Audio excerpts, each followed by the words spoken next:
Assalamualaikum. Hari ini kami akan membentangkan kanvas model perniagaan kumpulan 9.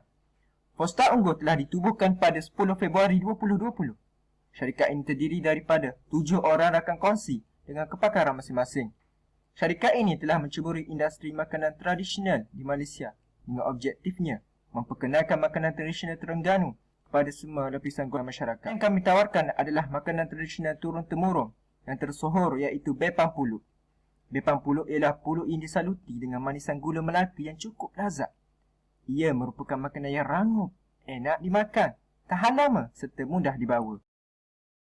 Value Proposition A ataupun untuk tawaran nilai A, bagaimanakah cara kami di Fosta Unggul menyelesaikan masalah pelanggan?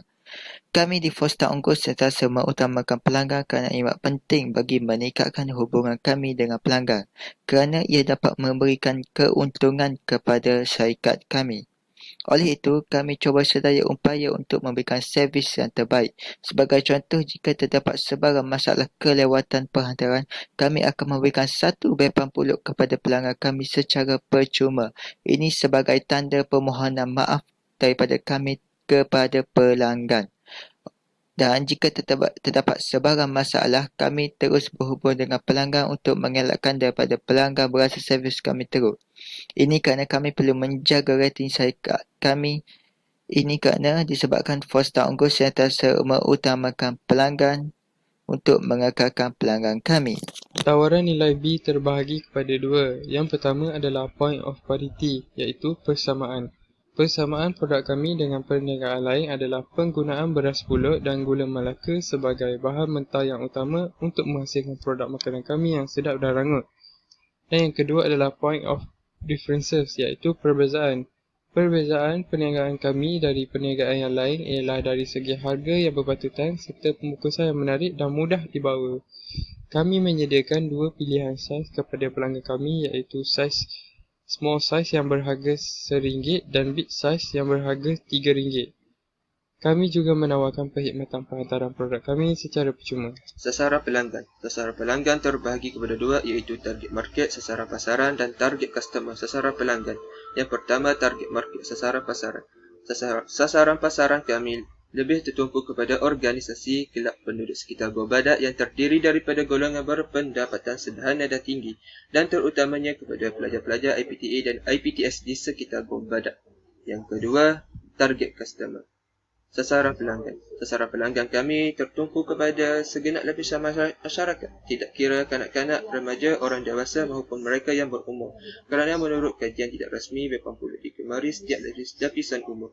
Kami juga menyasarkan kepada mereka yang berpendapatan sederhana dan tinggi kerana bepang mampu dimiliki oleh semua golongan kerana harga yang kami tawarkan adalah sangat murah dan berbaloi untuk dinikmati. Tidak dilupakan kepada mereka yang mengamalkan gaya hidup yang sihat kerana telah dibuktikan menu makanan ini seimbang daripada segi zat dan khasiatnya. Okey, baiklah, kita akan melihat dari sudut strategi pemasaran iaitu channel. Kami menggunakan dua jenis channel. Yang pertama adalah offline. Kami memberikan perkhidmatan secara bersemuka dengan pelanggan untuk memberi info mengenai produk kami. Dengan kaedah ini, kami dapat berinteraksi dengan pelanggan secara terus dan berkongsi pendapat dan persoalan mengenai produk kami. Kami juga menyediakan beberapa tester untuk meyakinkan pelanggan kami dengan kemanisan dan kerangupan produk kami. Yang kedua adalah online. Kami juga menyediakan platform-platform seperti Facebook, Instagram dan WhatsApp. Di platform tersebut, kami membuat pelbagai iklan yang menarik untuk memikat hati pelanggan untuk membelinya. Dengan platform ini, kami dapat kekal berhubung dengan pelanggan dengan lebih mudah. Selain itu, kami juga turutkan nombor telefon kami sekiranya pelanggan mempunyai persoalan-persoalan mengenai produk kami. Struktur kos terbagi kepada dua, kos tetap dan kos berubah. Kos tetap yang ditanggung oleh perniagaan ini adalah gaji kepada pekerja. Tidak kira jumlah jualan produk meningkat, menurun atau masih kekal pada tahap yang sama, gaji pekerja tetap perlu dibayar. Kos ini tidak dipengaruhi oleh jumlah jualan.